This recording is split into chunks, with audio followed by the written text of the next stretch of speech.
Hello 11th class, कैसे हैं आप सभी लोग। होप सारे लोग बढ़िया और शानदार होंगे और छुट्टियां काफ़ी शानदार रही होंगी, काफ़ी एंजॉय किया होगा छुट्टियों में। आज हम लोग बात करने वाले हैं upon the goods and service tax. हमारा एक चैप्टर है गुड्स एंड सर्विस टैक्स के नाम से, यानी जीएसटी के नाम से, जो कि हमें बहुत परेशान करने की कोशिश करता है। ठीक है, बहुत थोड़ा सा टिपिकल मैं इसको कहूँगा, थोड़ा सा दिक्कत परेशानी ये बच्चों में लाता है। तो आप मेरे साथ बने रहिए और स्टार्टिंग से समझते चलिए। एक सीरीज में पूरी जीएसटी के ऊपर लेके आ रहा हूँ। ठीक है, तो जीएसटी का कंप्लीट ऑपरेशन हम लोग करेंगे। जीएसटी क्या है, कहाँ कहाँ जीएसटी किस किस तरीके से अप्लाई होती है और जीएसटी का एक्चुअल मीनिंग क्या है, सारी बातें हम लोग समझेंगे। ठीक है, तो चलिए हम लोग स्टार्ट करते हैं। चैप्टर आपका है गुड्स एंड सर्विस टैक्स। ठीक है, चैप्टर हमारा है गुड्स एंड सर्विस टैक्स। तो जैसा कि मैंने लिखा है गुड्स एंड सर्विस टैक्स, इसे हम शॉर्ट में जीएसटी बोल रहे होते हैं। ठीक है, जी फॉर या G stand for goods, S for ठीक है service, and T for tax. तो इसे इसलिए बोला जाता है goods and service tax. It is a goods and service tax. Now अब इसकी मीनिंग को अगर हम देखें कि जीएसटी है क्या, ठीक है, तो पहले तो हम बात करें GST is an indirect tax. जो जीएसटी है वो एक कैसा टैक्स है बच्चों? It is an indirect tax. अब पहले हम बात करते हैं टैक्स इनडायरेक्ट से क्या मतलब है। टैक्स तो आप समझते हैं, ठीक है, टैक्स की मीनिंग हम लोग समझ रहे हैं। नाउ बात करें, टैक्स दो टाइप के होते हैं। एक होता है आपका डायरेक्ट टैक्स, ठीक है, एक आपका है डायरेक्ट टैक्स और एक आपका है इनडायरेक्ट टैक्स। ठीक है, इनडायरेक्ट टैक्स यानी टैक्स आपके दो टाइप के टैक्स हुए। एक टैक्स है डायरेक्ट टैक्स, एक टैक्स है इनडायरेक्ट टैक्स। डायरेक्ट टैक्स क्या है और इनडायरेक्ट टैक्स क्या है? देखो, अगर किसी पर्सन पर डायरेक्टली टैक्स चार्ज गवर्नमेंट करे तो उसे हम डायरेक्ट टैक्स बोलते हैं, और जहां पर आप टैक्स पे कर रहे होते हैं लेकिन आपको पता ही नहीं चलता कि आप टैक्स भी पे कर रहे हैं, उन्हें हम इनडायरेक्ट टैक्स बोल रहे हैं। फॉर एग्जाम्पल, आपने एक कॉलगेट खरीदा, आपने अपने मोबाइल में रिचार्ज किया, ठीक है, आपको दिखाया गया कि भैया जो मोबाइल का रिचार्ज है 28 दिन की इसकी वैलिडिटी है, 28 दिन में आपको इतना इतना जीबी नेट मिल रहा है, उसमें 250 का रिचार्ज मान लिया, तो उसमें टैक्स भी इंक्लूड होता है लेकिन आपको पता ही नहीं चलता। आप 250 रुपए हंस के पे करते हो लेकिन कहीं ना कहीं उसमें आप टैक्स पे कर रहे हो। तो ऐसे टैक्सेस को हम बोलते हैं इनडायरेक्ट टैक्स। समझ में आ गई बात? ऐसे टैक्स है इनडायरेक्ट टैक्स जिनका अनुभव आप लोग नहीं कर पाते, या मैं कहूं संसार में सारे लोग नहीं जानते कि हम टैक्स भी पे कर रहे हैं, जबकि हम टैक्स रोज पे कर रहे होते हैं हर चीज में। उसे इनडायरेक्ट टैक्स बोलते हैं।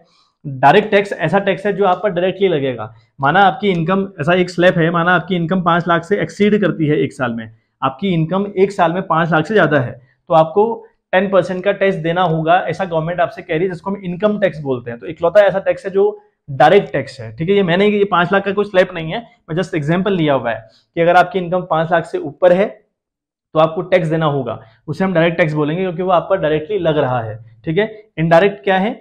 जो आपको पता ही नहीं चल रहा, आप टैक्स पे कर रहे हो, तो आप कॉलगेट खरीद रहे हो टैक्स पे कर रहे हो, रिचार्ज कर रहे हो टैक्स पे कर रहे हो, ठीक है, बात, आप फ्रिज खरीद रहे हो टैक्स पे कर रहे हो, आप मोबाइल फोन खरीद रहे हो टैक्स पे कर रहे हो, आपको नहीं पता लेकिन आप पे कर रहे हो, तो उन्हें हम बोलते हैं इनडायरेक्ट टैक्स। ठीक बात, तो ऐसा ही जीएसटी भी है। GST is an indirect tax. ठीक है, लेविट का मतलब होता है लगना, जो लगता है on the supply and services, यानी सर्विसेज को बेचने में या फिर गुड्स को बेचने में। लिखा है ना सप्लाई एंड सर्विसेज, तो जो हम सप्लाई करते हैं, ठीक है, levied on the supply, supply goods and services है, सप्लाई यहाँ पे लिखा, मैं लिखना भूल गया, सप्लाई गुड्स एंड सर्विसेज। ठीक है, the supply of goods and services. तो ये सर्विस और गुड्स को बेचने में हमें या फिर खरीदने में जीएसटी पे करना होता है। नाउ फिर लिखा है कि it is a nation wide tax. ये नेशन वाइड टैक्स है, पूरे भारत में एक टैक्स है, पूरे भारत में एक टैक्स है। का ये मतलब हुआ, अगर ये मार्कर मुंबई में मान लिया 20 रुपए का है, तो ये उत्तराखंड के अल्मोड़ा में 20 रुपए का है, उत्तराखंड के हल्द्वानी में भी कितने का है? 20 का। मतलब कहीं भी चले जाए, आप दिल्ली में चले जाइए, दिल्ली में भी 20 रुपए का है। मतलब अगर इसका बेसिक कॉस्ट 20 रुपए है, तो ये हमारे भारत में कहीं भी आप चले जाएं, वहां पर इसकी कॉस्ट आपको 20 रुपए मिलेगी। उसे कहते हैं it is a nation wide tax, मतलब पूरे भारत पर सिर्फ एक टैक्स लग रहा है। ठीक है, बेस्ड ऑन, ये बेस्ड ऑन द प्रिंसिपल, ये एक प्रिंसिपल, एक सिद्धांत पर एप्लीकेबल है। कैसा सिद्धांत है? वन नेशन वन टैक्स, एक देश और एक टैक्स। पूरे देश में एक ही टैक्स होगा, अलग अलग टैक्स नहीं होंगे। ठीक बात, तो ये मीनिंग है जीएसटी की, जो जीएसटी की मीनिंग हम लोग को पता होनी चाहिए। तो जीएसटी क्या है हमें पता चल गया। ठीक बात, अब देखें जीएसटी कब भारत में आया, कब भारत में जीएसटी लागू हुआ। तो GST act was passed in the parliament. Parliament में आपको पता है कि भाई कोई भी चीज अप्लाई करने से पहले पार्लियामेंट में वो उसका एक बिल जाता है, वो बिल फिर दोनों सभाओं में, या दोनों जो पार्टीज होती हैं, एक जो जो अभी फिलहाल गवर्नमेंट जिनकी है वो पार्टी, और जो उसकी विपक्ष पार्टी होती है, दोनों में बहस चलती है। और अगर उन दोनों को लगता है कि ये चीज बहुत अच्छी है भारत के लिए, तो वो लोग उसको अप्लाई कर देते हैं। तो वही बात है, आपने क्या करा, GST act was passed in the parliament, और पार्लियामेंट में पास हुआ। ठीक है, ऑन 24 मार्च 2017, यानी 2017 24 मार्च को ये बिल पास हो गया था पार्लियामेंट में। And came into the effect, और लेकिन इफेक्ट में आया 1 जुलाई 2017 से, यानी पास तो हुआ बिल कब 2017 में, कब लेकिन मार्च 24 तारीख को, लेकिन अप्लाई कब से होने लगा 1 जुलाई 2017 से ये बिल और ये जीएसटी भारत में लागू होने लगा। ठीक बात। तो ये जीएसटी की हल्की सी डेफिनेशन, और जीएसटी कब भारत में आया और कब ये इसका बिल पार्लियामेंट में पास हुआ और किस तरीके से ये भारत में लागू हुआ, ये बात है अल्टीमेट लेवल पर। अब मैं आपको फिर बता दूं जीएसटी, तो जीएसटी से पहले, आज से पहले ना, जीएसटी में लगने से पहले, जब हम जीएसटी 2017 से अगर हम पहले की बात करें, तो आपने तो 2017 से पहले का स्लैब देखा ही नहीं है, लेकिन हमने वो स्लैब देखा हुआ है। तो जीएसटी लगने से पहले बहुत सारे टैक्सेस लगते थे। मैं आपको एक एग्जांपल देता हूं, एक वेट लगता था, ठीक है, कुछ एग्जांपल मैं आपको अभी नोट्स के थ्रू शो कर दूंगा। एक वेट था, ठीक है, एक आपका एक्सरसाइज ड्यूटी था, ठीक है, एक्सरसाइज ड्यूटी से हम कहते थे, ठीक है, एक था एंटरटेनमेंट टैक्स, ठीक है, एंटरटेनमेंट टैक्स लिख देता हूं मैं हल्का हल्का लिख रहा हूं, देखो, एक वेट था, एक्सरसाइज ड्यूटी थी, एंटरटेनमेंट टैक्स था, सेल्स टैक्स था, ठीक है, सेल्स टैक्स था, आपका एंट्री टैक्स था, जिसको ऑक्ट्रॉय टैक्स भी बोलते हैं, एंट्री टैक्स बोलिए फिर ऑक्ट्रॉय बोलिए इसको, है ना। तो ये कुछ टैक्स मैं आपको लिख दे रहा हूँ, देखो ये कुछ टैक्सेस थे भारत में जीएसटी लगने से पहले के टैक्सेस हैं। एक वेट था, एक्साइज, और भी टैक्सेस हैं, मैं आपको अभी पूरी स्लैब दिखाऊंगा, अभी फ्लैश करवाऊंगा, अभी आप भी, और भी टैक्स है, मैं कुछ एग्जांपल आपको दे रहा हूँ। वेट था, एक्साइज ड्यूटी थी, एंटरटेनमेंट टैक्स था, ठीक है, उसके बाद आपका जो सेल्स टैक्स था, एंट्री टैक्स था, ऑक्ट्रॉय टैक्स था, ठीक है, लग्जरी टैक्स था, तो बहुत सारे टैक्सेस हुआ करते थे। अब ये इन सारे टैक्सों को मर्ज कर सिर्फ एक टैक्स बना दिया और उसका नाम रखा जीएसटी, ठीक है। अब ऐसा क्यों किया? ऐसा, ये जो टैक्स पहले चल रहे थे इनमें क्या दिक्कत थी? पहली दिक्कत तो ये थी, अगर कोई बिजनेसमैन बिजनेस करना चाहे ना, अगर कोई बिजनेसमैन बिजनेस करना चाहे तो उसे आज के डेट में अपने बिजनेस को रजिस्टर करना होता है जीएसटी के ऑफिस में, जीएसटी का जहां भी हेड ऑफिस है। लेकिन अब कहाँ है, क्या है, क्यों, ये सब बातें बात की बात है, बट आपको जीएसटी के अंदर आपकी फर्म को रजिस्टर्ड करवाना पड़ता है, ठीक। तो आपको सिर्फ एक जगह रजिस्ट्रेशन करना है, लेकिन इससे पहले आपको वेट वाले के वहां भी जाना था, एक्साइज ड्यूटी के पास भी जाना था, एंटरटेनमेंट टैक्स के पास जाना था, सेल्स टैक्स के पास जाना था, एंट्री टैक्स के पास जाना था, ऑक्ट्रॉय टैक्स के पास जाना था, मतलब बहुत सारे लोगों के पास आपको अपनी फर्म को रजिस्टर करवाना होता था। तो बड़ा कॉम्प्लिकेटेड केस था किसी बिजनेसमैन के लिए बिजनेस करना, ठीक। इतने सारे टैक्स, एक तो नुकसान ये हो गया।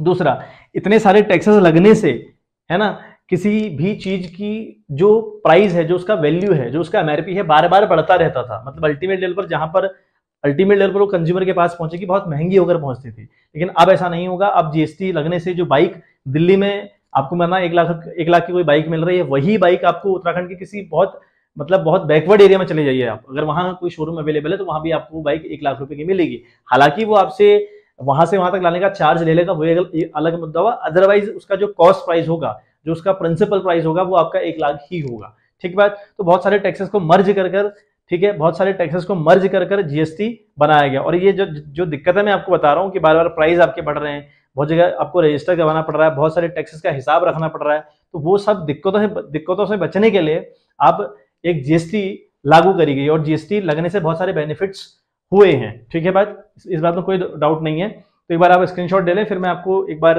बता रहा हूँ कि कौन कौन से टैक्सेस थे, मैं आपको फ्लैश करवा रहा हूँ, ठीक है। वो आप फ्लैश करके देखें कि कौन कौन से टैक्सेस की मैं बात कर रहा था। देखें, लिखा है taxes merge into the GST. GST के अंदर कौन कौन से टैक्स मर्ज हुए देखें आप। GST has replace many indirect taxes levied by the central and state government, लिखा है, ठीक है। Central level taxes that have merge into the GST are as under. आप लोगों को सबको पता होगा कि भाई हमारी जो गवर्नमेंट है वो 2 भागों में बटी हुई है। हमारी जो गवर्नमेंट है वो 2 भागों में बटी है। एक हमारी स्टेट गवर्नमेंट है, मतलब अगर मैं उत्तराखंड से बिलोंग करता हूँ तो एक मेरी उत्तराखंड गवर्नमेंट है, और मैं भारत का निवासी हूँ, मैं भारत का, है ना, भारत का सिटीजन हूं, तो मेरे पास एक गवर्नमेंट और है सेंट्रल गवर्नमेंट, ठीक है, सेंट्रल गवर्नमेंट जैसे कहते हैं, जहां मोदी जी बैठे हुए हैं, ठीक है। तो ये दो जो लोग हैं, जो दो मतलब आधिकारिक पद हैं, वो हमारे पास टैक्स लगाने का काम करते हैं। तो जो स्टेट गवर्नमेंट और सेंट्रल गवर्नमेंट की बात करें तो सेंट्रल गवर्नमेंट यानी जो मोदी जी हैं पहले से लगाते थे वो टैक्स, एक्साइज ड्यूटी वो लोग लगाते थे, excise duty, custom duty, service tax, central sales tax, इतने टैक्स तो सेंट्रल गवर्नमेंट लगा रही है। उसके बाद हम बात करें ऑक्ट्रॉय एंड एंट्री टैक्स। इसका मतलब हुआ अगर आपका कोई ट्रक उत्तराखंड से महाराष्ट्र में एंट्री करेगा, अगर कोई ट्रक उत्तराखंड से महाराष्ट्र में एंट्री करेगा तो उसे टैक्स देना होगा, है ना, जिसको टूल कहते थे पहले से। वो लगता था जैसे बॉर्डर आप क्रॉस करोगे तो वहां बैठे रहते थे लोग, वहां पर आपको एक टैक्स पे करना होता था, परचेज टैक्स, एंटरटेनमेंट टैक्स, ठीक है, वेट है, लग्जरी टैक्स है, टैक्सेस, लग्जरी लॉटरी है। तो इतने सारे टैक्सेस हुआ करते थे जिन पर हम पहले बात किया करते थे। तो मैंने आपको बताया कि भाई ये जो टैक्स हैं बड़ी दिक्कत परेशानी करते थे हाल फिलहाल, ठीक है। बहुत दिक्कतें ये लोग करते थे, तो इसलिए इनको क्या कर दिया गया, मर्ज कर दिया गया इनटू अ टैक्स जिसका नाम है जीएसटी। तो जीएसटी में इस सारी चीजों को कन्वर्ट कर दिया गया। तो पूरी क्लास आज थ्योरी के ऊपर होगी।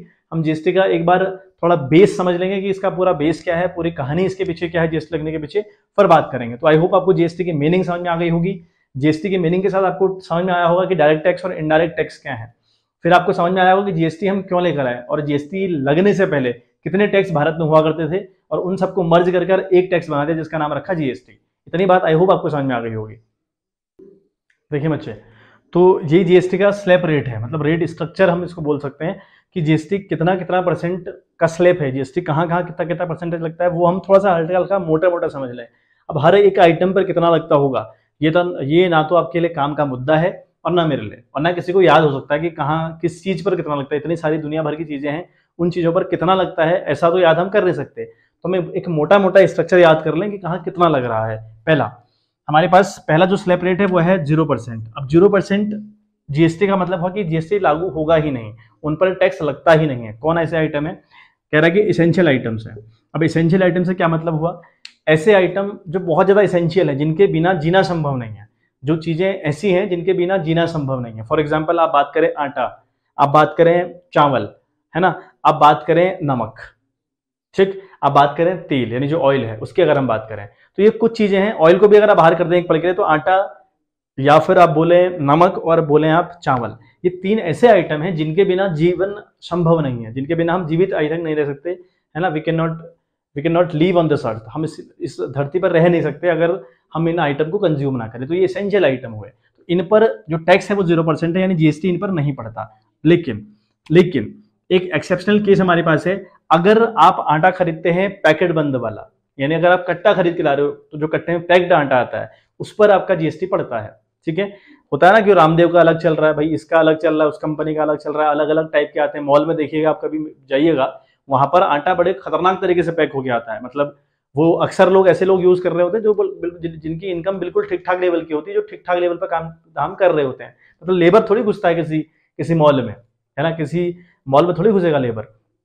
तो ऐसे आइटम, जो नमक भी अगर बिल्कुल कहीं बंद आ रहा है, पैकेट में बंद होके आ रहा है, तो भैया उस पर जीएसटी पड़ने वाला है। जो हम नमक, टाटा नमक, ये जो सब यूज करते हैं ना, वहाँ जीएसटी पड़ता है। लेकिन आप खुला नमक अगर लेंगे, जो मोटा वाला नमक आता है, तो वहां पर जीएसटी नहीं लगती, ठीक है। राशन आप कंट्रोल से उठा के देख लीजिए, गेहूं ले रहे हैं, है ना, फ्री में राशन मिल रहा है लोगों को, वहाँ गेहूं बांटा जा रहा है या फिर कोई और आइटम बांटे जा रहे हैं, तो भाई वो उन पर जीएसटी नहीं पड़ता। तो इसेंशियल आइटम से मतलब ये मत लगा लीजिएगा जितनी भी जीवन जीने की जितनी भी चीजें हैं इसेंशियल है भैया, मेरे लिए तो इंपॉर्टेंट फोन भी है, तो फोन पर थोड़ी नहीं पड़ेगा। लेकिन फोन के बिना लाइफ कट सकती है ना, तो जिनके बिना जीवन संभव नहीं है और वो खुले आए, वो पैकेट बंद ना होकर ना आए, उन एसेंशियल आइटम पर जीएसटी नहीं लागू होता, ठीक है। नाउ अब एक स्लैब है 5% का, तो 5% आप कहाँ लगाएंगे, तो इन्होंने कहा कि कॉमन यूज आइटम, जो बहुत कॉमन यूज के आइटम होंगे उन पर हम 5% का जीएसटी चार्ज करेंगे। फॉर एग्जाम्पल आपने कॉलगेट यूज किया, ये कैसा आइटम है, कॉमन यूज आइटम है नहीं है, कॉमन यूज आइटम, कॉलगेट एक कॉमन यूज आइटम हुआ, ठीक है। या आप अपनी फैमिली को लेकर रेस्टोरेंट जाएंगे, रेस्टोरेंट कभी कभी खाना खाने लगभग सारे लोग जाते हैं, तो ऐसे ही जहां पर जो कॉमन बातें होंगी, जो कॉमन चीजें होंगी, उन पर 5% पड़ेगा। अब कहाँ कितना किस चीज पर कितना, उसमें आपने नहीं पढ़ना, मैं आपको पहले बता दे रहा हूँ, आपने बस ये मोटा मोटा स्ट्रक्चर याद रखना है, ठीक बात।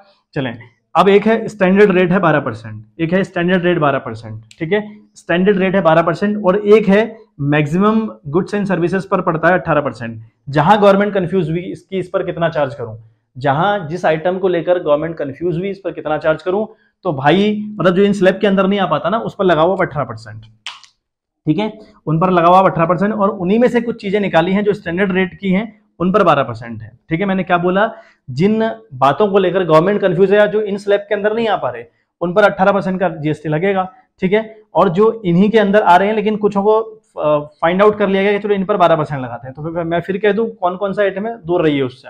नाउ बात करते हैं 28%, एक स्लैब 28% का है, जिसमें है लग्जरी आइटम एंड टोबैको, यानी अगर आप टोबैको यूज करते हैं, तंबाकू यूज करते हैं, या फिर कोई गुटखा यूज करते हैं, या फिर कोई luxury item, for example luxury मतलब होता है आपने कार यूज करी, मतलब आपकी लाइफ को जो इजी बना दे, वो लग्जरी आइटम है। आपने फ्रिज यूज किया, आपने टीवी यूज किया, आपने मोबाइल फोन यूज किया, ये सब लग्जरी वाले आइटम है। ये आइटम आपकी लाइफ को ईजी बनाते हैं। आपने लैपटॉप यूज किया, है ना, आपने टीवी यूज किया, फ्रिज यूज किया, एसी यूज किया, है ना, आपने जितनी भी चीजें ऐसे स्मार्ट चीजें हैं, जो कार यूज कर रहे हैं, बाइक यूज कर रहे हैं, स्कूटर स्कूटी यूज कर रहे हैं आप लोग, तो ये सब क्या है, लग्जरी आइटम है। तो लग्जरी आइटम यूज करने पर या फिर टोबैको खरीदने पर आपको 28% की जीएसटी पे करनी पड़ेगी। टोबैको भी आप देख लीजिए, जनरली उत्तराखंड में वो देखा होगा अपने आसपास लोगों, गुटखा लोग कंज्यूम कर रहे होते हैं। तो मुझे याद है बचपन में वो गुटखा जो था, वो दिलबाग एक बहुत फेमस है, वो किसी जमाने में 1 रुपए का आता था, आज वो लगभग 5 या 6 रुपए का है ना। ऐसे सिगरेट अगर आप पुराना रेट देखो तो बहुत कम रेट हुआ करता था, आज 10 12 15 20 रुपए की सिगरेट मिल रही है। तो कहीं ना कहीं रेट बहुत ज्यादा हाई हो गए हैं, वो इसलिए हुए क्योंकि उन पर 28% की जीएसटी लागू है। ठीक है, तो ये 5 जो स्लैब हैं, 0% का एक, दूसरा 5% का, तीसरा 12% का, चौथा 18% का, और पांचवा है 28% का। यानी ये 5 स्लैब हैं जीएसटी के, जिन पर जीएसटी इस तरीके से पड़ा करता है। ठीक है बात, तो ये बात आपको बहुत अच्छे से याद होनी चाहिए। ठीक है, ठीक है, चलिए, तो ये 5 आइटम आपने याद रख लिया। देखो एक बात मैं आपको और बता दूं, ठीक है, मेरे को और बात याद आ गई, जो इसेंशियल आइटम्स हैं उन पर 0% का जीएसटी है, यानी जीएसटी इन पर नहीं लगता। अब कुछ बातें और हैं, कुछ बातें इसके अलावा, जो इसेंशियल आइटम हैं उनके अलावा भी कुछ बातें हैं जिन पर बिल्कुल भी जीएसटी चार्ज नहीं होता, यानी वो जीएसटी से एग्जेम्प्ट होती हैं, उन पर जीएसटी बिल्कुल नहीं पड़ता। मैं आपको वो पूरा चार्ट शो करवा दे रहा हूँ, एक्सप्लेन कर दे रहा हूँ। ठीक है, आप एक बार वो चार्ट देखिए। देखो चार्ट में लिखा है कि following goods and services are exempt from levy of GST, यानी इन पर जीएसटी नहीं लगता, एग्जेम्प्ट है, ये जीएसटी से बाहर है। पहली बात, payment of wages and salaries, अगर आप अपने एम्प्लॉयज को सैलरी पे कर रहे हैं और वेजेस पे कर रहे हैं, यानी मजदूरी अगर पे कर रहे हैं, तो वहां आप जीएसटी चार्ज नहीं कर सकते। ठीक है, और बिल्कुल जायज बात है, नहीं करेंगे आप। भाई अगर किसी एम्प्लॉय को माना 15,000 रुपए की सैलरी मिल रही है और आप बोल रहे हो कि भैया हम 1500 रुपए काटेंगे जीएसटी का, मान लिया आप उस पर 10% जीएसटी चार्ज कर रहे हो, कह रहे हो कि भैया हम जीएसटी 15% या 10% काटेंगे, तो क्या ये जायज बात है? तो आपका आंसर होगा नहीं सर, ऐसा थोड़ी होता है कि भैया फिर मैं काम करना छोड़ दूंगा ना, मैं काहे काम करूं फिर। ठीक है, मैं काहे काम करूं, तो फिर ये इन पर जीएसटी नहीं लगती, payment of wages and salary पे जीएसटी नहीं लगा करती। अगली बात है supply of services to the government, यानी कोई अगर गवर्नमेंट को आप सप्लाई सर्विस कर रहे हैं, supply of services to the government, for example army वाले लोग हैं या फिर पुलिस वाले लोग हैं, या बहुत बहुत सारे गवर्नमेंट ऑफिसर्स हैं जो गवर्नमेंट के लिए सर्व कर रहे हैं, गवर्नमेंट की सर्विस कर रहे हैं, तो उनकी सैलरी पर जीएसटी थोड़ी लगा दोगे, उनकी तनख्वाह पर, उनकी कोई बेनिफिट पर जीएसटी थोड़ी लगवा दोगे, तो वो बिल्कुल आउट है। और to embassies of other country, embassies समझते होंगे आप, जो हमारे एम्बेसीज में बैठे, अलग अलग एम्बेसीज होती हैं अलग अलग देशों की, तो उनको अगर आप सर्व कर रहे हैं, है ना, तो वहां पर आप जीएसटी चार्ज नहीं करेंगे। थर्ड पॉइंट, ठीक है, लिखा है कि इलेक्ट्रिसिटी एंड वाटर बिल, यानी जो इलेक्ट्रिसिटी बिल है या जो वाटर बिल्स हैं उन पर आप जीएसटी नहीं चार्ज करेंगे, गवर्नमेंट ने बिल्कुल बाहर कर रखा है। एजुकेशनल सर्विसेज, मतलब अगर आप एजुकेशन किसी को दे रहे हैं, फॉर एग्जाम्पल आप किसी स्कूल में पढ़ते होंगे, आप उस स्कूल की सिर्फ फीस पे करते हैं, ट्यूशन फीस वगैरह आप पे करते होंगे, लेकिन वो स्कूल आपसे जीएसटी नहीं मांगता होगा। ठीक बात, ये बात बिल्कुल क्लियर होगी, अपना फी कार्ड चेक करिए, वहां पर आपका जीएसटी नहीं लगती होगी। ठीक है, लेकिन हाँ एक इसमें थोड़ा सा एक्सेप्शनल केस है एजुकेशन सर्विस में। अगर आप मान लिया कोटा चले गए, एक कोटा बहुत बड़ा जाना माना इंस्टीट्यूट है आज के टाइम पर, तो ऐसे इंस्टीट्यूट से अगर आप अपनी किसी चीज की तैयारी करवा रहे हैं, किसी चीज की तैयारी अगर आप कर रहे हो, तो वहां पर आपको जीएसटी पड़ेगी। यानी बहुत बेसिक जो नीड है एजुकेशन की, उससे अगर आप बाहर जाकर तैयारी करते हो, आप नीट की तैयारी कर रहे हो, आप माना एनआईटी की तैयारी कर रहे हो, आप माना सीए की तैयारी कर रहे हो, आप सीएस की तैयारी कर रहे हो, कहीं जाकर बहुत बड़े इंस्टीट्यूट से अगर आप तैयारी कर रहे हो, तो वहां पर आपको जीएसटी पे करना पड़ेगा। हालांकि वो एजुकेशन सर्विस है, लेकिन फिर भी आपको जीएसटी वहां देनी पड़ेगी। तो जो बेसिक एजुकेशन है 1 से लेकर 12 तक, वहां पर एटलीस्ट जीएसटी नहीं पड़ती। फिर आप हेल्थ सर्विसेज, यानी अगर आप हेल्थ की बात करें, मान लिया आप किसी डॉक्टर को आप अपना चेकअप कराने गए, तो उसकी फीस मान लिया 500 रुपए है, तो ये नहीं बोलेगा कि भैया 100 रुपए जीएसटी के दो, ऐसा नहीं होता। तो ये चीजें बिल्कुल एग्जेम्प्ट है। ठीक है, और अगली बात मैंने लिखी है एल्कोहल और पेट्रोल, और जो एल्कोहल है, यानी जो एल्कोहल की बातें हैं, जो मतलब जो अल्टीमेटली अगर वाइन की मैं बात करूं, तो वाइन जीएसटी से बाहर है। ठीक है, और दूसरा पेट्रोलियम, पेट्रोल बाहर है।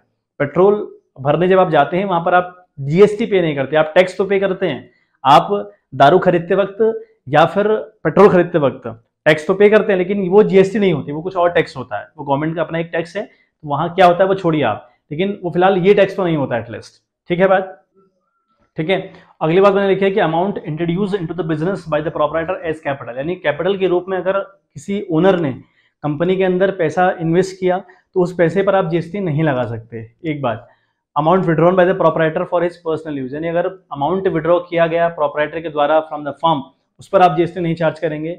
Amount deposited into the bank, अगर आप अमाउंट डिपॉजिट करते हैं बैंक में, सोच के देखो जरा सा, अगर आप 5,000 रुपये लेकर गए बैंक में डिपॉजिट करने, और आपने कहा कि भैया बैंक हम 5,000 रुपये आपके पास जमा कर रहे हैं, लेकिन बैंक कह रहा नहीं नहीं भैया हम आपसे जीएसटी चार्ज करेंगे, आप लाए तो 5,000 रुपये हो, लेकिन हम 4,000 जमा करेंगे, 1,000 रुपये हम खाएंगे जीएसटी का। तो सोचो क्या दुनिया वाले जमा करने जाएंगे बैंक में? उसके बाद नहीं जाएंगे, तो इसलिए बिल्कुल आउट है। ठीक है, तो ये कुछ चीजें हैं जहां पर जीएसटी नहीं लागू होता। ठीक है, यहाँ पर जीएसटी आपका बिल्कुल भी अलाउड नहीं है। ठीक है बात, बाकी जो ये चीजें मैंने आपको इस फ्लैश करवाई, ये नोट्स के फॉर्म में आपको एट लास्ट जब हमारा जो चैप्टर है ना, वो चैप्टर जब फिनिश होगा, जो चैप्टर हमारा फिनिश हो जाएगा, उसके बाद मैं आपको ये पूरे के पूरे जो नोट्स है इसका, ये पूरे अपडेटेड नोट्स आपको दे दूंगा। टेलीग्राम के चैनल को आप ज्वाइन कर लीजिएगा, है ना, विद द सेम नेम है। आप चैनल के अबाउट वाले सेक्शन में जाइए, वहाँ पर टेलीग्राम का लिंक अवेलेबल है। तो मेरा जो टेलीग्राम का चैनल है वो सेम नाम से है, कॉमर्स नॉलेज सेंटर, उसको ज्वाइन करिए। वहाँ पे मैंने जनरल एंट्री के जितने भी नोट्स थे, जितने भी पॉसिबल केसेस होते हैं जनरल एंट्री के रिगार्डिंग, पूरे के पूरे नोट्स सेंड किए हुए हैं। और जीएसटी, जैसे ही जीएसटी का चैप्टर निपटेगा, है ना, 10, 12, 15 वीडियो लगेंगी पूरी, उन वीडियोस के दौरान वो जब चैप्टर खत्म हो जाएगा, फिर आपको पूरे के पूरे नोट्स दे दिए जाएंगे। ठीक बात, तो जीएसटी की जो हल्की जानकारी थी हमने समझ लिया, जीएसटी क्या होती है, उसका स्लैब रेट समझा कि कब इसका बिल पास हुआ, कब ये लागू हुई। फिर हमने देखा कि जीएसटी किन किन चीजों पर क्या क्या स्लैब रेट से लगता है। फिर हमने देखा कि जीएसटी कहाँ कहाँ नहीं लगता। इतनी बातें हमने समझ ली। अब हम एक बात और समझें। देखें, जीएसटी को सेट ऑफ करने का की फैसिलिटी भी गवर्नमेंट दे रही है। अब सेट ऑफ करना क्या होता है, अब एक वर्ड समझ लें, सेट ऑफ करना क्या होता है। देखें, जब मान लिया ना कोई कंपनी है, मान लिया कोई एक्स लिमिटेड है, बहुत सिंपल सी बात है, बहुत बेसिक सी बात बता रहा हूँ, वो जरा सुनिएगा मेरी। एक्स लिमिटेड है को एक फैसिलिटी गवर्नमेंट ने दे रखी है। क्या गवर्नमेंट ने फैसिलिटी दे रखी है? पहले तो हम देखें एक्स लिमिटेड क्या करती है। अगर कंपनी है तो कंपनी दो काम तो कंफर्म तौर पर करेगी। पहला काम करेगी कंपनी सेल्स, हाँ है ना, कंपनी अगर है वो सेल्स करेगी कि नहीं करेगी? बिल्कुल करेगी। अब कंपनी की दूसरी कार्रवाई क्या होगी? परचेज की होगी। मतलब कंपनी परचेज भी करेगी, वो सेल्स भी करेगी और परचेज भी करेगी। ठीक, अब जब कंपनी सेल्स करेगी ना, जब कंपनी सेल्स करेगी तो क्या होगा? कंपनी सामान लोगों को देगी, सर्विस सामने वाले को देगी, तो सर्विस देने के बदले पैसा लेगी, तो जीएसटी भी तो लेगी ना, जीएसटी भी लेगी ना। तो इस केस में कंपनी जीएसटी कलेक्ट करती है। कंपनी यहाँ पर जीएसटी क्या करती है बच्चों? कलेक्ट करती है। ये बहुत बेसिक सी बात है ना। आई थिंक कोई रॉकेट साइंस नहीं बता रहा, मैं बहुत सिंपल सी बात बता रहा हूँ कि भैया सेल्स की अगर मैं बात करूं तो सेल्स करते वक्त आप पैसा कलेक्ट करते हैं। अगर पैसा कलेक्ट आप कर रहे हैं तो सामने वाले से आप जीएसटी भी लेंगे उन चीजों पर जिन पर जीएसटी लेना पॉसिबल है। ठीक बात। चलिए बात करें परचेज की, तो परचेज करते वक्त आप जीएसटी बच्चों पे करते हैं। मतलब अगर आप सामान खरीद रहे हैं तो आप पेमेंट कर रहे हैं, है ना। अगर आप सामान खरीद रहे हैं तो आप क्या करते हैं? पेमेंट करते हैं सामने वाले को। तो अगर आप पेमेंट कर रहे हैं सामने वाले को तो आप जीएसटी भी पे करेंगे। ये दो बातें कोई भी कंपनी करेगी। अब गवर्नमेंट ने एक फैसिलिटी दी। क्या? गवर्नमेंट ने कहा कि आपने जितना जीएसटी कलेक्ट किया है वो देखिए, कितना आपने जीएसटी पे करा है वो देखिए। फॉर एग्जाम्पल, आपने जीएसटी कलेक्ट किया 1 लाख रुपए, आपने सामान बेचे अलग अलग लोगों को, अलग अलग तरीके से अलग अलग सामान लोगों को बेचे, और उनके थ्रू, बेचने के थ्रू आपने 1 लाख रुपए जीएसटी भी कमाया। आपने अपने सामान का प्राइस तो लिया, आपने अपने सामान का प्राइस तो लिया, माना ये मार्कर था 10 रुपए का। अब एक मार्कर बेचने पर सपोज करो 2 रुपए जीएसटी ले रहे हो, आप 12 का बेच रहे हो इसको, 10 रुपए तो आपके हैं, 2 रुपए जीएसटी आपकी थोड़ी है भाई साहब, जीएसटी आपकी थोड़ी है, जीएसटी गवर्नमेंट की है, जीएसटी गवर्नमेंट की, वो टैक्स है भाई साहब। टैक्स का पूरा फंडा क्या हुआ? वो जाता है गवर्नमेंट को। तो 2 रुपए गवर्नमेंट के, तो आपने मान लिया बहुत हजारों लाखों आपने मार्कर बेचे, तो बेचने के दौरान आपने जितना भी पैसा कमाया उनमें से अपना पैसा तो रख लिया, और जो गवर्नमेंट का जीएसटी है वो आपने 1 लाख रुपए, उसका हिसाब बनाया 1 लाख रुपए। तो आपसे गवर्नमेंट कह रही है कि आपने कितना जीएसटी पे करा, कितना कलेक्ट किया, दोनों का हिसाब रखो। तो आपने कहा अच्छा हमने जीएसटी 1 लाख रुपए कलेक्ट कर रखा है और जीएसटी हमने पे किया है 70,000 रुपए, है ना। जब हमने गुड्स खरीदी थी अलग अलग तरीके से, अलग अलग गुड्स हमने खरीदी, तो हमने 70,000 रुपए की जीएसटी भी पे कर रखी है। क्लियर है बात? तो अब गवर्नमेंट ने कहा आपने 1 लाख रुपए कलेक्ट किया है, 70,000 रुपए आप ऑलरेडी सामने वाले को पे कर चुके हैं, तो जिसको आपने 70,000 रुपए कर रखे हैं वो उसकी जिम्मेदारी बन गई, गवर्नमेंट के खाते में जमा करने की बन गई। तो मेरे खाते में अब मेरी क्या जिम्मेदारी बनी? भाई मैंने तो 1 लाख रुपए कलेक्ट किया है, 70,000 रुपए पे कर रखे हैं, तो गवर्नमेंट कहती है आपसे, आप एक काम करो, आप मुझे सिर्फ और सिर्फ 30,000 पे कर दो। ठीक है, तो गवर्नमेंट ने ये फैसिलिटी दी है कंपनी को कि आपने 1 लाख कलेक्ट किया, 70,000 रुपए अलग अलग लोगों को पे कर रखा है। अब वो जो जिनको पे कर रखा है वो उनकी जिम्मेदारी है, वो जाने अपना काम, लेकिन मैंने 70,000 रुपए अल्टीमेट लेवल पे कर रखे हैं। तो गवर्नमेंट कहती है इसको सेट ऑफ कर लो, इनको मर्ज कर लो, इनका हिसाब किताब रख लो। तो आपने 1 लाख कलेक्ट किया, 70,000 पे किया, तो बैलेंस बचा 30,000 रुपए। ये 30,000 रुपए आप गवर्नमेंट को जाके सबमिट कर दोगे। इसे कहते हैं सेट ऑफ करना, इसे कहते हैं सेट ऑफ करना। आ गई बात समझ में? ये सेट ऑफ वाला फंडा मैं क्यों बता रहा हूँ? क्योंकि कुछ चीजें ऐसी हैं जो सेट ऑफ नहीं होती, जिनको गवर्नमेंट ने सेट ऑफ के क्राइटेरिया से बाहर रखा हुआ है। मतलब एक सिनेरियो बना रखा है कि ये कुछ बातें हैं जिनको आप सेट ऑफ नहीं करेंगे। ठीक बात, इसलिए मैं आपको समझा रहा हूँ कि सेट ऑफ की कहानी क्या है। ठीक है, आई होप सेट ऑफ की कहानी समझ में आई हो। अगर नहीं भी आई होगी तो थोड़ा सा सब्र रखिएगा, जब चीजों को हम करने बैठेंगे, एंट्रीज करने बैठेंगे, वहां आपको सेट ऑफ समझ में आ जाएगा। लेकिन ये बहुत मुश्किल बात तो है ही नहीं, है ना। जितना आप कलेक्ट करते हैं उसका हिसाब बनाइए, जितना आप पे कर रहे हैं उसका हिसाब बनाइए, फिर अल्टीमेट देखिए कि गवर्नमेंट को आपने पे कितना करना है। तो इस कार्रवाई को कहते हैं सेट ऑफ करना। ठीक, अब मैं इसलिए सिखा रहा था कि कुछ चीजें सेट ऑफ करने से बाहर हैं। वो क्या क्या है मैं आपको दिखा रहा हूं, मैं आपको फ्लैश करवा रहा हूं। देखिए वो क्या क्या चीजें हैं जो सेट ऑफ से बाहर है एटलीस्ट। देखिए बच्चों, तो लिखा है मैंने, however in certain cases GST paid can not be set off against GST collected. In such cases GST paid in purchase of goods and services is a cost for the purchaser, यानी जिसने खरीदा उसके लिए वो cost है। Following are the cases where GST paid on purchase of goods and services can not be set off against GST collected. पहला case, food and beverages expenses, है ना। आपने फूड के, मतलब मैंने लिखा है ब्रैकेट में रेस्टोरेंट बिल्स, आप रेस्टोरेंट में खाना खाने गए, ठीक है, आप किसी कंपनी के मालिक हैं और आप अपने सारे एम्प्लॉयज को वहां पर खाना खाने ले गए, मान लिया। एक ऐसा एग्जांपल हो सकता है कि आप किसी कंपनी के ओनर हैं और अपने एम्प्लॉयज को आप खाना खिलवाने किसी रेस्टोरेंट में लेकर गए, आपने वहां बिल पे किया। बिल पे किया तो भाई जीएसटी भी पे करी होगी। तो जब जीएसटी पे करी आपने, तो आप उस जीएसटी को मर्ज करवाना चाह रहे हैं कि मैंने तो इतनी ऑलरेडी कर दी थी, तो ये मेरे कलेक्शन वाले पार्ट से कटना चाहिए। तो गवर्नमेंट ने कहा है कि नहीं, ऐसे वाले बिल को हम एक्सेप्ट नहीं करेंगे, ऐसे जीएसटी को हम एक्सेप्ट नहीं करेंगे, ये आपकी जिम्मेदारी है, आप अपने रिस्क पर करिए। इसको आप मर्ज नहीं कर सकते। मर्ज मतलब इन द सेंस, ये आप कितना कलेक्ट किया, कितना पे किया, इस पे वाले में आप अपने एम्प्लॉयज को जो खाना खिलाने लेकर गए थे, उनमें जो जीएसटी आपने पे करी थी उसका हिसाब आप यहाँ नहीं रखेंगे, वो आपकी पर्सनल जिम्मेदारी है। तो यहाँ आप ऐसा नहीं करेंगे, इसको सेट ऑफ नहीं करेंगे। पहला केस हुआ, ठीक है, इसलिए मैं आपको बता रहा हूँ। सेकंड केस आपका है payment of the for the health insurance. मान लिया आपने अपना हेल्थ इंश्योरेंस करवाया, तो हेल्थ इंश्योरेंस अपने एम्प्लॉयज का करवा लिया, करवाना पड़ता है, मजबूरी है आपकी। तो अपने एम्प्लॉयज का आपने हेल्थ इंश्योरेंस करवाया और आप कह रहे हैं कि उसको हम मर्ज कर देंगे, उसको सेट ऑफ कर देंगे, नहीं कर सकते। दूसरा, payment of membership fee of a club, health and fitness centre. मान लिया आप payment of membership fee of a club, किसी क्लब को ज्वाइन किया आपने, माना कोई आपने फुटबॉल क्लब ज्वाइन किया, है ना। फुटबॉल क्लब ज्वाइन करने के बदले आपने जीएसटी पे करी और आप कह रहे हो कि इसको सेट ऑफ करनी है, नहीं कर सकते। Health and fitness centre, for example Baba Ramdev आपको योगा करवा रहे हैं किसी सेंटर में, तो बड़ा सा एक सेमिनार लगा हुआ है, वहां पर घुसने के लिए जीएसटी पे करना पड़ता है सॉरी तो उस जीएसटी को आप सेट ऑफ नहीं कर सकते। उसके बाद repair of maintenance of building, ठीक है, यानी आपने एक बिल्डिंग बनाई, पहले उस बिल्डिंग को बनाते वक्त जो जीएसटी आपने पे किया उसको तो आप सेट ऑफ कर सकते हैं, कोई दिक्कत नहीं है। लेकिन अगर आप उसकी मेंटेनेंस कर रहे हैं, उसको रिपेयर कर रहे हैं उस बिल्डिंग को, फिर आप जीएसटी पे कर रहे हैं, तो वहां पर ये लागू नहीं होता। परचेज ऑफ व्हीकल्स, कार खरीदना, गाड़ी खरीदना, स्कूटी खरीदना, में आपने जो जीएसटी पे किया उसको आप मर्ज नहीं कर सकते, उसको आप सेट ऑफ नहीं कर सकते। फ्री गिफ्ट टू स्टाफ, अपने स्टाफ को अपने गिफ्ट दिए हैं, उन पर जीएसटी अगर पे करिए उसको सेट ऑफ नहीं करेंगे। Payment for goods and services for personal use, अगर पर्सनल यूज के लिए आपने गुड्स एंड सर्विसेज कंज्यूम करी हैं तो उनका जीएसटी आप कंपनी के जीएसटी से सेट ऑफ बिल्कुल नहीं कर सकते। ठीक है, ये कुछ केसेस हैं जहां पर आप जीएसटी सेट ऑफ नहीं कर सकते। क्लियर है बात? ठीक है, आई होप बात क्लियर हो गई होगी। एक लास्ट और आखिरी बात मैं आपको बता दूं आज के सेशन की, ठीक है, फिर हम लोग आगे बढ़ेंगे। हमारे पास कुछ ऑब्जेक्टिव हैं, उसके ऊपर हम लोग बात कर लेते हैं कि क्या ऑब्जेक्टिव है या फिर क्या बेनिफिट्स हैं जीएसटी लगाने के। ठीक है, मैं वो 3-4 बेनिफिट्स मैं आपको लिख दे रहा हूं, वो बात हम कर लेते हैं। फिर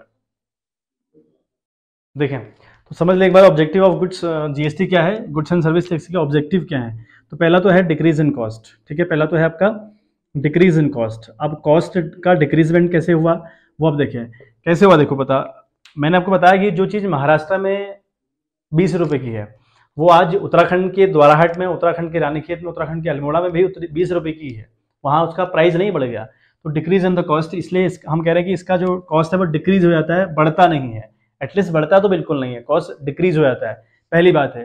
दूसरी अगर हम बात करें तो ईज है ना, ईज ऑफ, मतलब हम कहें कि पहली बात मैंने बताया कि जो डिक्रीज है कॉस्ट में, वो डिक्रीज कॉस्ट में लाएगा। और दूसरी बात अगर हम करें, दूसरी बात में क्या हो सकता है, ईज ऑफ डूइंग बिजनेस को हम कह सकते हैं ईज ऑफ डूइंग बिजनेस। ठीक है, हम कह सकते हैं कि ease of doing business, ease of doing business. मैंने आपको बताया कि बिजनेस करना जीएसटी के अंदर आसान क्यों है।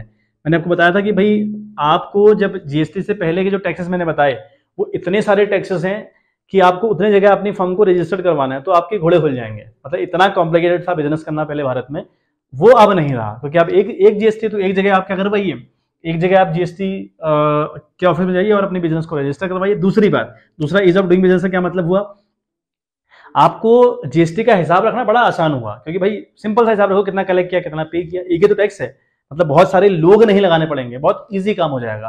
तो हम इसलिए कह रहे हैं कि क्या है भैया, GST ease of doing business है, ठीक है।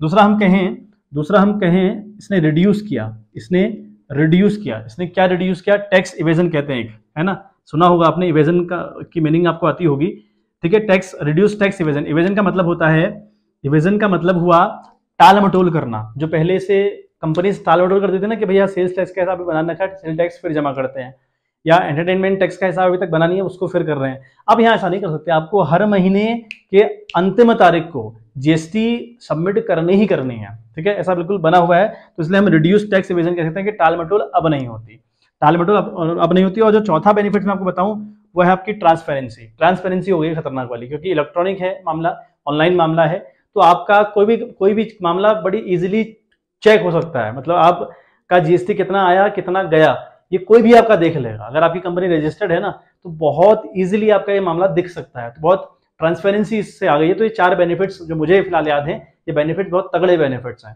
ठीक है। तो इतनी चीजें हम लोग याद रखें, इतना बेसिक हम लोग समझ लें, ठीक है।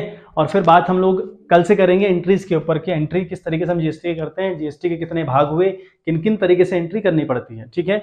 होप आपको वीडियो पसंद आई हो और समझ में आया हो कि जीएसटी का थोड़ा बहुत जो स्ट्रक्चर है वो किस तरीके से स्ट्रक्चर है। जीएसटी में कहानी तो इतनी है ना, मतलब जीएसटी अगर पढ़ाने बैठो तो शायद कम से कम 2 महीने कम पढ़ेंगे, इतना जीएसटी के अंदर है अदरवाइज करने को प्रैक्टिकल लाइफ में। लेकिन जीएसटी उतना आपका नहीं है फिलहाल सिलेबस में, जितना आपका है वो उतना सीखिए। तो जो मोटी मोटी बातें थी आपको सिखाई गई, बताई गई, तो आप चैनल के साथ बने रहिए, टेलीग्राम का चैनल ज्वाइन करिए, चैनल को सब्सक्राइब करिए, ठीक है। थोड़ा सपोर्ट, थोड़ा प्यार करिए। और कमेंट अगर आप लोग करेंगे कि समझ में आया कि नहीं आया, या फिर आपको क्या दिक्कतें आ रही है, तो कमेंट अगर आप करते हैं कमेंट बॉक्स में, तो फिर उससे मुझे फिर थोड़ा सा ईजी रहेगा आप तक रीच करना या फिर आप तक चीज़ें डिलीवर करना, ठीक है। तो चलिए मिलते हैं आपसे इन द नेक्स्ट वीडियो, तब तक के लिए bye bye, have a good day.